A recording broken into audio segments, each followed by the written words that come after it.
Hey guys, it's Lily Pad Polish, and in today's video I'm going to be showing you guys how to create these 4th of July themed nails.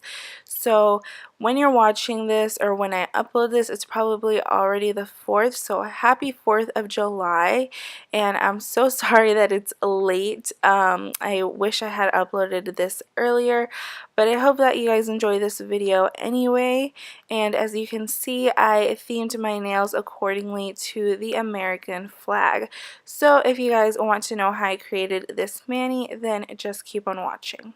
So off camera, I did already apply my base coat and base polish, which is just a plain white nail polish, because you guys have seen me do this 20,000 times because I always apply a base coat and white base polish. So I just did it in advance just to make this tutorial a little bit quicker.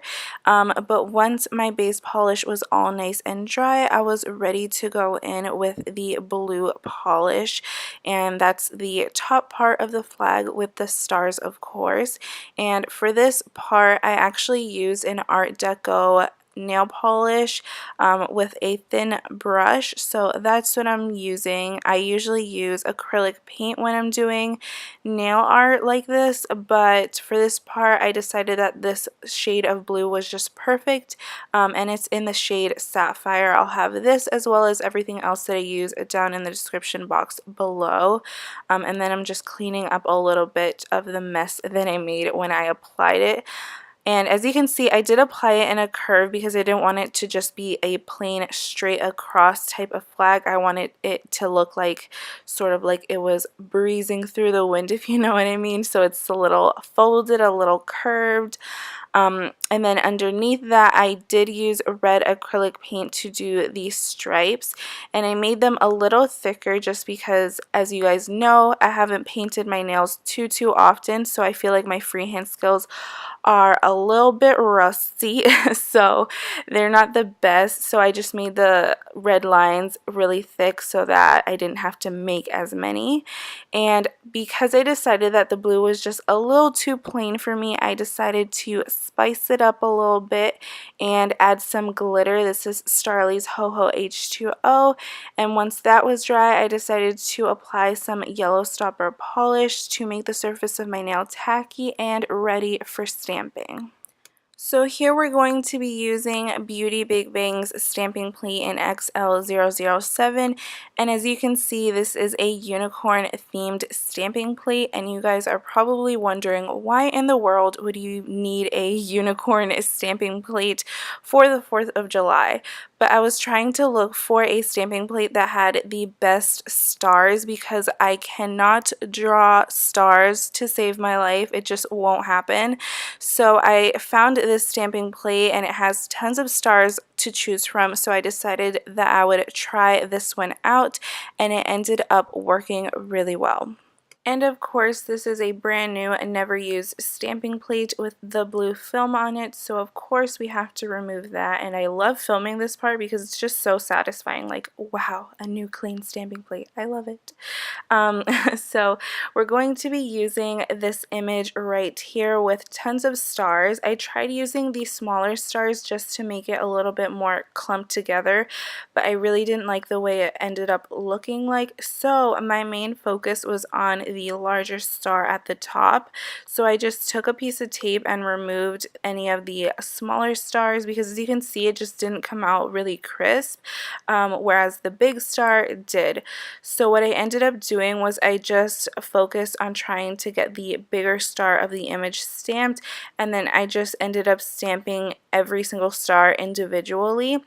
And a clear stamper is almost a must for this because it's essential to how I place it on my nail and where I place it, and I was trying to be really careful on how I was placing the stars on my nail so that they all fit and aligned perfectly in the really small blue area that we had. So as you can see, I'm just trying to figure out where it would look best, and not all of the stars are super perfect, but I go back and fix those little imperfections later. So I'm just going ahead and applying all of the little stars individually. So the way that I did it is I did 3 along the bottom, and then I did 2 on the top in between the 3, if that makes sense. So hopefully you guys are able to see what I'm doing, and that I'm taking 20 years to apply these stars because I really wanted them to be perfect. And then I went in with some white and a little detail brush to fill in any of these imperfections that I had on these stars when I stamped it. And because I felt like the red looked really weird with the glittery blue, I decided to add glitter to the stripes as well. So this is a super glittery American flag. And once I thought that this was dry, I went in and applied my top coat, and well, oh my god. Hello, darkness, my old friend. I've come to talk with you again. So yeah, as you can see, my nail was totally ruined, and it took me like 20 minutes to try and fix it because it takes forever to try and remove glitter. But once I managed to recover the mani as best as possible, I waited at least half an hour to let it fully dry, and finally applied the top coat once again. And I'm using the water-based top coat from Little Ondine called Secret because I love using water-based top coats whenever I stamp. So that's basically it for this manicure. I really hope that you guys enjoyed this video and that you found it helpful. And if you did, I would love it if you gave it a thumbs up. And if you want to see more videos like this one, then definitely subscribe. And for those of you Americans or even non-Americans, I hope that you have a happy 4th of July and that you are all celebrating it safely. Today here in Houston, it's actually pouring rain, so I think I'm staying in today, but I hope that you all are having a good day, a good week, a good month, even a good year. We're like more than halfway through 2018. Crazy. But yeah, thank you guys so much for watching, and I'll see you in my next one soon. Bye.